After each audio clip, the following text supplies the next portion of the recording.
એટલે ભગવાન પોતે વિમુક્તિની અવસ્થામાં જ લીન રહ્યા હતા.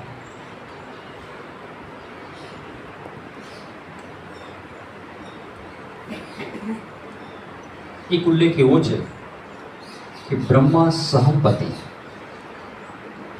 એમણે ભગવાનને વિનંતી કરી કે ભગવાન, આ સંસારમાં કેટલાક લોકો એવા છે, ભલે ઓછા, પણ કેટલાક લોકો એવા છે કે જેમની આંખ ઉપર થોડા ઓછા એવા જાળવા છે. એ લોકો થોડું ઘણું સમજી શકશે ધર્મને.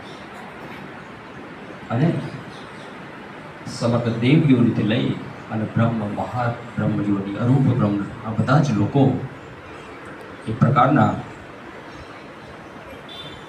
ચિંતામાં આવ્યા. એ રીતનો આખો ઉલ્લેખ નહીં કે જો ભગવાન ધર્મ એમને